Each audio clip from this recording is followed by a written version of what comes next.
ស្ដីខ្ញុំ Danny អ្នកសម្របសម្រួលនៅមជ្ឈមណ្ឌលតំបន់ Sunny Town រដ្ឋកាលីហ្វ័រញ៉ាតោះទៅមើលការប្រជុំ IPP របស់ Steven ដែលជាថ្ងៃដែលវ៉ានីប្រើប្រាស់សិភៅលំហាត់ IPP ដើម្បីស្វែងរកសម្លេងក្នុងចិត្តរបស់ Steven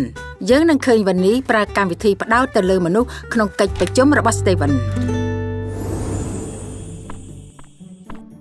គេមកហើយនៅមកដល់ហើយកូនប៉ា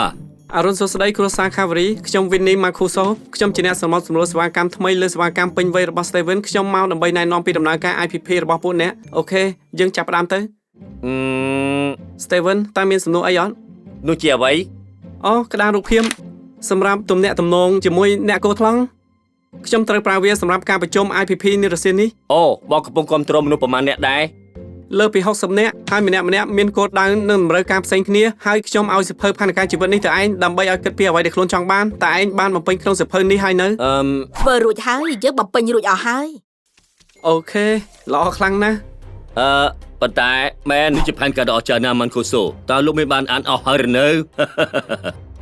គឺការ៉ាស់ពួកយើងមែនហើយយើងនឹងរៀបចំវាឲ្យ Steven អាផាតមិនដ៏ស្រស់ស្អាតជាមួយនឹងទូរទស្សន៍ដ៏ធំនិងទូទឹកកកត្រូវទេកូនប្រុសបាទប៉ុន្តែហើយគេនឹងចាប់ផ្ដើមការងារថ្មីដែរអូ Steven បានប្រាប់រឿងនេះដែរខ្ញុំមែនប៉ុន្តែគេធ្វើការនៅក្រុមហ៊ុន design លម្អទីធ្លាមួយខ្ញុំមិនចង់ធ្វើវានោះទេទៅណានឹងកូនប្រុសប្រហែលជាគេទៅសម្រាប់អន្តិចមិនក៏មិនឲ្យខ្ញុំនិយាយជាមួយគេបងសម្លាញ់មើលនេះណែ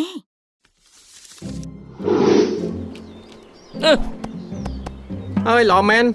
ចង់មានទីធ្លាក្រោយផ្ទះដែរលោករស់នៅឯណាខ្ញុំរស់នៅណានៅក្រៅឪពុកម្ដាយខ្ញុំមែនណាទេអត់ទេ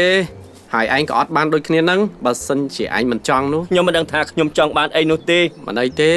ធ្វើមនុស្សពេញវ័យពិបាកណាស់អញ្ចឹងហើយទើបយើងធ្វើសិភៅនេះដើម្បីជួយរកជំរើសត្រឹមត្រូវសម្រាប់ជីវិតយើងនោះណាតោះទៅបំពេញអាថ្មីជាមួយគ្នាតោះខ្ញុំក៏បានបំពេញមួយដែរតែប៉ាម៉ាក់ខ្ញុំរំភើបនឹងផែនការរបស់ពួកគាត់ណាខ្ញុំមិនចង់ឲ្យគាត់ខកចិត្តនោះទេ Steven វាល្អដែលយើងចេះខ្វល់ពីអារម្មណ៍អ្នកដទៃតែនេះមិនមែនជាផែនការពួកគាត់ទេវាជារបស់ឯងស្ដាប់ណាខ្ញុំនឹងប៉ាម៉ាក់ឯងគ្រាន់តែជាក្រុមអ្នកជួយតែប៉ុណ្ណោះមិនមែនជាម្ចាស់ទេបើឯងចង់បានអីឯងត្រូវតែប្រាប់ពួកយើងមិនអញ្ចឹងខ្ញុំនឹងទាយផ្ដេសផ្ដាហើយពួកយើងអាចនឹងត្រូវនៅក្នុងការ៉ាស់ប៉ាម៉ាក់យើងទាំងពីរនាក់ហ្នឹង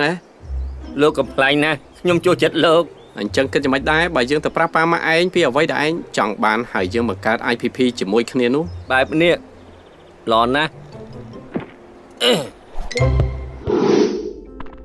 កូនសម្លាញ់កូនមិនអីទេប៉ាម៉ាក់ខ្ញុំដឹងថាប៉ាម៉ាក់បារម្ភខ្ញុំស្រឡាញ់ប៉ាម៉ាក់ប៉ុន្តែឯងធ្វើបានហើយខ្ញុំបានបំពេញផែនការរបស់ខ្លួនឯងខ្ញុំមិនប្រាប់ប៉ាម៉ាក់ព្រោះខ្ញុំមិនចង់ឲ្យប៉ាម៉ាក់ខូចចិត្តនោះទេយើងដឹងឯងជ្រុះអានេះអូខេកូនប្រុសឯងនិយាយពីផែនការរបស់ឯងទៅប៉ាមិនខឹងទេប្រកាសណាស់កូនសម្លាញ់នេះជាកម្រងនឹងជីវិតឯងតោះនាំគ្នាមក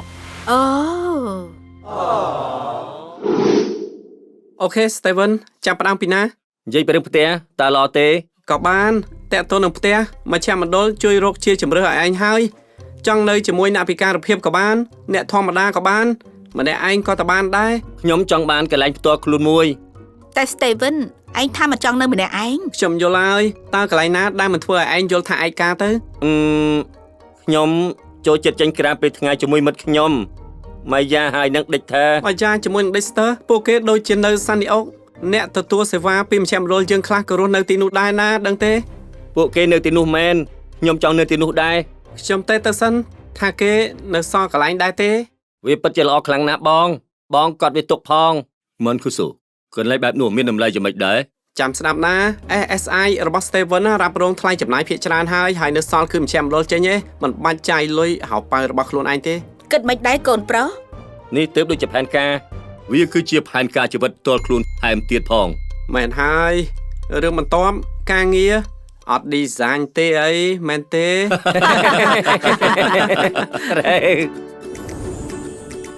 ថ្ងៃនេះ Vanny នឹងជួយ Steven រកសំឡេងនិងប្រាប់ពីអ្វីដែលគេចង់បាន